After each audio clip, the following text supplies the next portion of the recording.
You are standing in the grocery store, staring at 2 jars of pasta sauce. One is organic, the other is cheaper. It has been 4 minutes. You know this because you have checked your phone twice. Someone brushes past you, grabs a jar without thinking, and walks away. You feel a strange mixture of envy and shame. Because the truth is, this is not about pasta sauce. This is about the fact that you cannot trust yourself to make the right choice. Not here, not anywhere. Let me tell you something that might make you uncomfortable. Your indecision is not a personality flaw. It is a defense mechanism. And the thing you are defending against is not failure. It is the unbearable weight of being responsible for your own life. Most people think indecision is about lacking information. They think if you just had more data, more time, more clarity, you would finally choose. But that is not how this works. Because the paralysis you feel is not happening in your logical brain. It is happening in the part of you that learned, very early on, that choosing wrong means something terrible. That making a mistake does not just cost you the moment. It costs you safety, love, belonging. You are not avoiding the decision. You are avoiding the feeling that comes after. And that feeling has a name. It is called exposure. When you make a choice, you reveal something. You reveal your values, your priorities, your desires. You step out from behind the curtain of potential and into the harsh light of reality. And reality can judge you. Reality can prove you wrong. Reality can show everyone, including yourself, that you are not as smart, as capable, as worthy as you pretended to be. So you stay in the in-between, the place where all options are still possible, where you have not failed yet because you have not tried yet, where you are still the person who could have chosen perfectly, if only the circumstances were different. This is not laziness. This is not stupidity. This is a kind of emotional survival.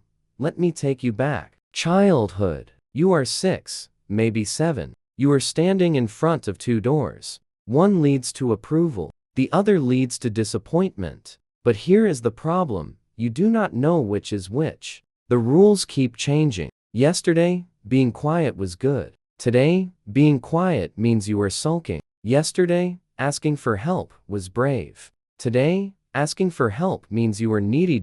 So you learn to freeze. You learn that the safest move is no move at all. Because at least when you do nothing, you cannot be blamed for doing the wrong thing. At least when you stay small and invisible, you do not trigger the unpredictable anger or coldness or judgment of the people you depend on. Indecision became your shield, and now, decades later, you are still wearing it. Except now, the stakes feel even higher. Because now, you are supposed to know. You are supposed to have it figured out. You are supposed to choose a career, partner, a city, a life, without hesitation, without doubt, without the luxury of being unsure, but you cannot. Because every decision feels like a test you did not study for. And failing the test does not just mean picking the wrong pasta sauce. It means proving, once and for all, that you are not equipped for this, that you are fundamentally broken, that everyone else got some manual for being human, and you missed the day they handed it out.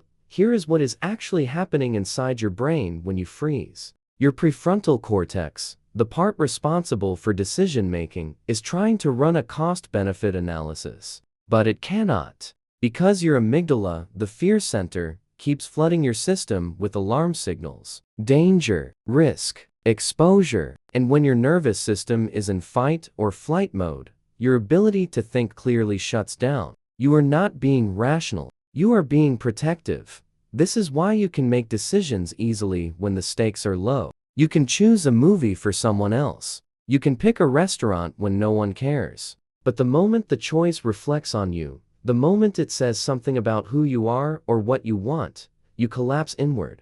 Because deep down, you do not trust your own judgment. And you do not trust it because somewhere along the way, someone taught you that your instincts were wrong, that your feelings were too much or not enough, that your preferences were silly, convenient, or selfish. So you learned to outsource. You learned to look for clues in other people. What do they want? What would they choose? What is the safe answer? You became an expert at reading rooms, at sensing what would make you blend in, at choosing the path of least resistance. But here is the cost. You lost the ability to hear yourself. Now, when you try to make a decision, there is no clear internal voice. There is just a committee of critics, all shouting different things. One voice says, pick this. It is practical. Other says, no, pick that. It is what you deserve. A third says, actually, both options are traps, and you are an idiot for even considering them. And underneath all of that noise is a quiet, exhausted part of you that just wants someone else to decide. Because if someone else decides, and it goes wrong, at least it is not your fault. Let me tell you about a psychological concept called decisional procrastination. It is not the same as regular procrastination. Regular procrastination is about avoiding effort. Decisional procrastination is about avoiding selfhood. It is the act of delaying a choice, not because you are lazy, but because making the choice forces you to confront who you are, and who you are might not be who you wish you were. You see this most clearly in the big decisions. The career change you have been thinking about for 3 years. The relationship you know is not right, but cannot bring yourself to leave. The city you want to move to, but keep finding reasons to delay. These are not logistical problems. These are identity problems, because choosing the career means admitting what you actually value, and that might not align with what you were told to value. Leaving the relationship means admitting you were wrong about them, or worse, that you stayed too long out of fear. Moving to the city means stepping into a version of yourself that is unproven, untested, and completely vulnerable to failure. And failure, for you, is not just an outcome. It is an identity. This is the thing no one tells you about. Indecision. It is not about the choice itself. It is about what the choice reveals. And what it reveals is that you are separate. You are distinct. You have needs and wants and opinions that might contradict what other people expect from you. And that separateness, that individuality, feels dangerous. Because when you were young, being different was not celebrated. It was corrected. You learned that conformity equaled safety, that blending in meant being loved, that having strong preferences made you difficult, demanding, too much. So now, when you try to choose something purely because you want it, your entire nervous system rebels. It feels selfish. It feels reckless. It feels like you are about to be punished for daring to have a self. Let me show you what this looks like in real time. You are scrolling through job postings. You see one that excites you. It is creative. It is challenging. It is exactly the kind of thing you have always wanted to do. And for a brief, shining moment, you let yourself imagine it. You picture yourself in that role, doing that work, being that person.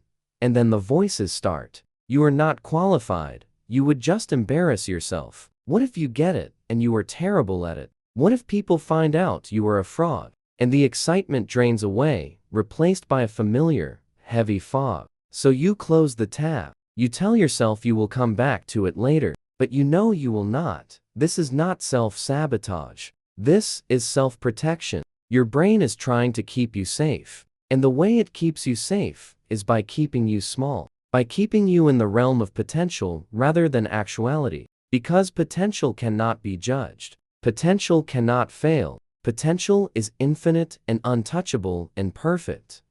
But here is the trap. Potential is also invisible, and invisible means powerless. It means you get to avoid the pain of failure, but you also never get to experience the satisfaction of success. You get to avoid being seen, but you also never get to be known, and deep down, that is what hurts the most. Not the indecision itself, but the loneliness of it. The feeling that you are watching your own life from behind glass, that everyone else is out there living, choosing, moving forward, while you are stuck in this eternal waiting room, paralyzed by possibilities.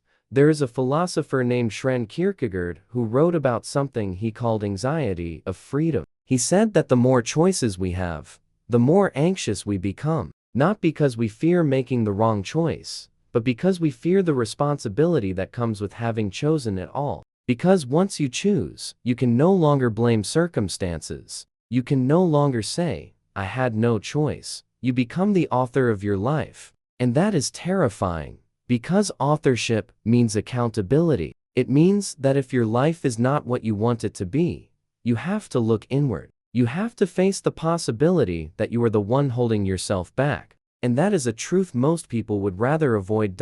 So instead, you wait. You gather more information. You make lists. You weigh pros and cons. You ask for advice from people who cannot possibly know what is right for you because they are not you. You turn the decision over and over in your mind like a Rubik's Cube, convinced that if you just think about it hard enough, the answer will reveal itself, but it will not, because the answer is not out there. The answer is in the part of you that you have been ignoring.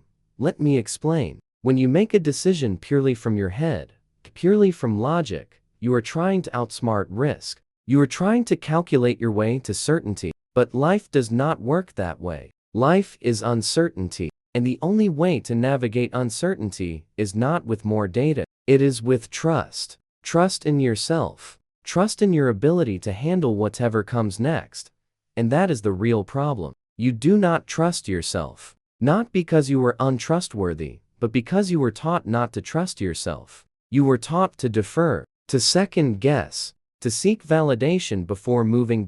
So now, every decision feels like a gamble. And you are not a gambler. You are someone who needs guarantees. You need to know it will work out before you try. You need to know you will not regret it. You need to know you will not look back in 5 years and hate yourself for choosing wrong.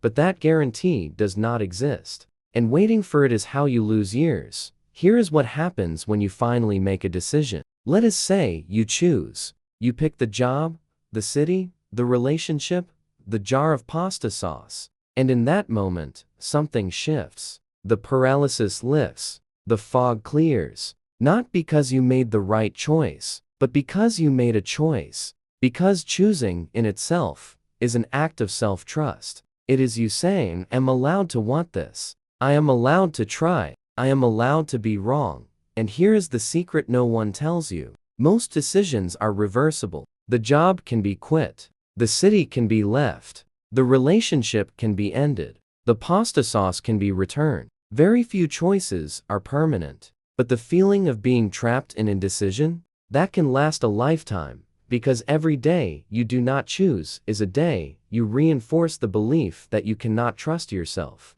Every day you delay is a day you practice self-abandonment. And self-abandonment becomes a habit. It becomes your default mode. Until one day, you wake up and realize you have built an entire life around avoiding yourself. Let me tell you about a psychological term called maximizing versus satisficing. Maximizers are people who need to find the absolute best option. They research endlessly. They compare relentlessly. They are never quite sure they have made the right choice, because there is always the possibility that something better exists. Satisficers, on the other hand, have a threshold. They know what is good enough, and once they find it, they stop looking. They choose and move on. Guess which group reports higher levels of happiness? Satisficers. Not because they make better choices, but because they make peace with their choices. They understand that good enough is actually good. That perfection is not the goal. That life is not about optimizing every decision. It is about living, and you cannot live while you are still deciding. Here is the truth you have been avoiding. Your indecision is not protecting you. It is imprisoning you. It is keeping you in a state of constant low-grade anxiety, where you are neither moving forward nor fully at rest. You are stuck in a liminal space, always on the verge of something, but never actually arriving. And the longer you stay there, the more you reinforce the neural pathways of doubt. Your brain learns that indecision is the norm. That discomfort is permanent. That you are someone who cannot be trusted to choose. But here is what your brain does not know. You have already survived every wrong choice you have ever made. You have already lived through regret, through disappointment, through the consequences of imperfect decisions. And you are still here, still breathing, still capable. The thing you fear most, the thing that keeps you frozen, not actually that scary. What is scary is the story you tell yourself about what it would mean to fail. That it would confirm your deepest fear, that you are not enough. But failing at a decision does not make you a failure. It makes you human. It makes you someone who tried. And trying, even when it does not work out, is infinitely more powerful than hiding. Because here is what happens when you choose. You learn. You gather data about yourself. You discover what you actually like, what you can tolerate, what you absolutely cannot stand. You build a relationship with your own inner compass. And over time, that compass gets stronger. Not because you always choose right, but because you choose it all. Indecision is a loss of self. Decision is a reclamation. Think about the people you admire, the ones who seem to move through life with ease and confidence. They are not smarter than you. They are not braver. They just have a different relationship with uncertainty. They understand that clarity comes from action, not from thought. That you do not think your way into a new life. You choose your way into it. And yes, some of their choices are wrong. Some of their decisions lead to dead ends. But they do not collapse under the weight of it, because they do not attach their worth to their choices. They see decisions as experiments, not verdicts. They see mistakes as information, not indictments. You, on the other hand, have turned every choice into a referendum on your value as a person. And that is why it feels so heavy. That is why you cannot move.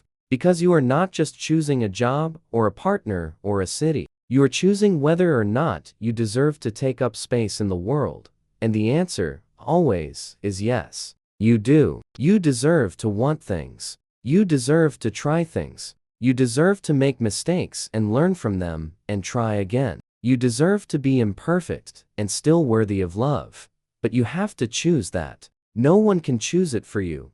Here is the final truth. Your indecision is not a problem to be solved. It is a message to be heard. It is your psyche telling you that something is misaligned, that you are trying to live according to rules that were never yours, that you are seeking approval from people who do not have to live with the consequences of your choices. And until you stop outsourcing your authority, until you stop waiting for permission, until you stop needing certainty before you act, you will stay stuck. Not because you cannot decide, but because you are deciding, over and over, to stay safe, to stay hidden, to stay small. And I understand why. I understand that being small feels safer, that visibility feels like vulnerability, that choosing feels like exposure. But here is what I want you to sit with. The cost of safety is selfhood, and selfhood is the only thing you actually have. It is the only thing that is truly yours. And every day you delay choosing is a day you give it away. So maybe the question is not, what if I choose wrong? Maybe the question is, what if I never choose at all? What if you reach the end of your life and realize you spent the whole thing in the waiting room? That you were so afraid of making the wrong move that you never made any move at all? That is the real tragedy. Not the wrong choice. The absence of choice. The life unlived because you were too afraid to live it. And I know you are afraid. I know the fear feels rational, justified, protective. But fear is not wisdom. Fear is just fear. And it does not get to run your life unless you let it. So what if, just once, you chose anyway? What if you chose scared? What if you chose imperfectly? What if you chose without knowing how it would turn out? What if you trusted that you are more resilient than you think? That you are more capable than you have been taught to believe? That the version of you on the other side of the decision is not diminished by the choice, but expanded by it? Because that is what happens when you choose. You grow. Not because you chose right, but because you chose it all. Because you stopped outsourcing your life to fear and started living it from the inside out. And maybe, just maybe, that is the point. Not to choose perfectly, but to choose authentically. To choose from the part of you that knows what you need, even if you cannot explain why. To choose from the part of you that is willing to be wrong. It means being real. That part of you is still there. It is just buried under years of doubt. So here is your work. Not to make the perfect decision, but to rebuild trust with yourself. To practice small choices until they feel less terrifying. To notice when you are asking for advice as a way to avoid listening to yourself. To sit with discomfort instead of outsourcing it. Because the more you choose, the more you will remember. You will remember that you are not fragile, that you are not incompetent, that you are not broken.